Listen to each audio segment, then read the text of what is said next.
आजादी आज मनीष ग्रोवर हैं, पूर्व मंत्री, उनके खिलाफ आपने धरना दिया है। यहाँ आए हैं काफ़ी संख्या में किसान, क्या है पूरा मामला?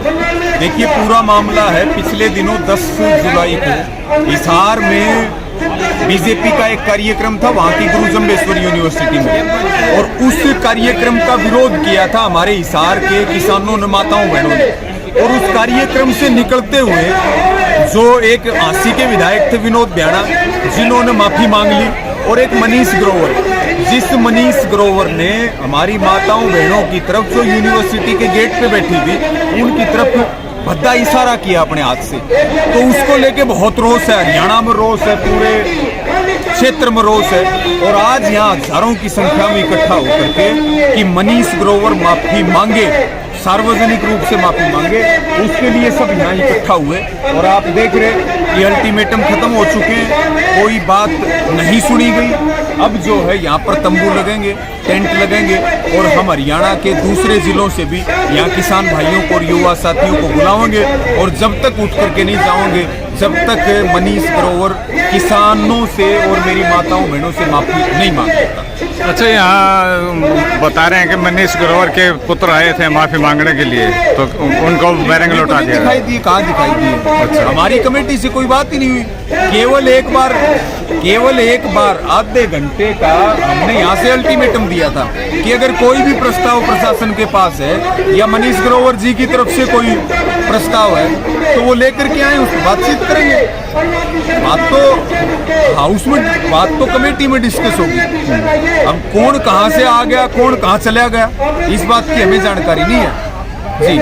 तो ये संयुक्त किसान मोर्चे की कल मीटिंग है दिल्ली, तो उसमें क्या फैसला होगा इस बारे में? देखिए, कल हमारी संयुक्त किसान मोर्चा की मीटिंग है। एक तो उसमें जो हमारी संसद का भी सत्र शुरू हो रहा है, और वहाँ जो धरना प्रदर्शन करने की कॉल है 22 जुलाई से, एक तो उस पर चर्चा होगी, और जो ये रोहतक के अंदर यहाँ अभी धरना शुरू हुआ है, इसको लेकर के भी संयुक्त किसान मोर्चा की मीटिंग में बात करेंगे जी। अच्छा, यहाँ भाजपा सरकार ने बेटी बचाओ बेटी पढ़ाओ अभियान चलाया, ना तो किसी की मदद हो पाई, उल्टा आज बीजेपी की जो वरिष्ठ मंत्री रहे हैं या पूर्व विधायक रहे हैं, उन्होंने अश्लील इशारे किया। तो ये कहाँ? देखिए, इनके विधायक गालियां देते हैं, इनके बड़े नेता जो है वो गलत इशारे करते हैं, माताओं बहनों के ऊपर 307 के पर्चे दर्ज करवाए जाते हैं, उनके ऊपर जो है 302 तक के पर्चे दर्ज हो रहे हैं, उनको जेलों में बंद किया जा रहा है। क्या यही बेटी बचाओ बेटी पढ़ाओ अभियान है? बहुत बुरा हाल कर रखा है इन्होंने।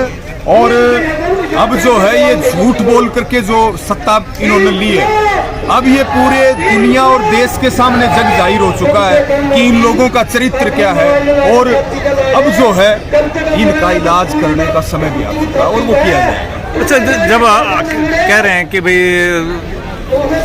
बीजेपी का कोई मंत्री या बीजेपी की या जेजेपी की कोई सभाएं ना करे, उसके बावजूद सभाएं हो रही हैं। देखिए, ये हमारी आंदोलन के चलते ये निर्णय था। अब 8वें महीने में आंदोलन है कि हम किसी भी बीजेपी और जेजेपी के नेता का कार्यक्रम नहीं होने देंगे, और कार्यक्रमों का बाइकाट लगातार जारी है।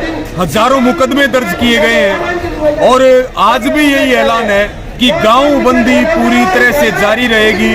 बीजेपी और जेजेपी के लोगों को गांव में किसी भी तरीके से नहीं आने दिया जाएगा, और जो घोषित कार्यक्रम है शहरों में, उनका विरोध भी शांतिपूर्ण तरीके से जारी रहेगा। ये संयुक्त किसान मोर्चा का निर्णय है। ये जो बीजेपी जेजेपी कार्यक्रम कर रही है, क्या ये आपको नहीं लगता ये टकराव बढ़ा रही है किसानों के साथ?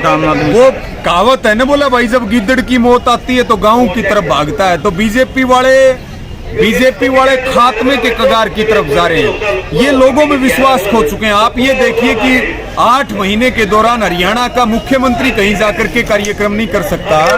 मैं तो ये कहूंगा कि ये सरकार विश्वास खो चुकी है। ये सरकार किसान विरोधी है, ये नौजवान विरोधी है, महिला विरोधी है, ये संविधान विरोधी लोग हैं। ये सरकार में रहने का अपना नैतिक हक खो चुके हैं। उसके बावजूद भी हम सीधे तौर पर यह करें कि कार्यक्रम नहीं करने दिए जाएंगे और कार्यक्रमों का विरोध जारी रहेगा। और जब तक जारी रहेगा, जब तक 3 काले कानूनों की वापसी नहीं हो जाती, एमएसपी का कानून नहीं मिल जाता, और जब तक किसान की पगड़ी के सम्मान के साथ जो मोदी सरकार ने छेड़छाड़ की है, उसको ठोकर मारने का काम किया है, जब तक उनके सम्मान की बहाली नहीं होगी, तब तक बिल वापसी नहीं तो घर वापसी किसी भी कीमत पर होने वाला नहीं है।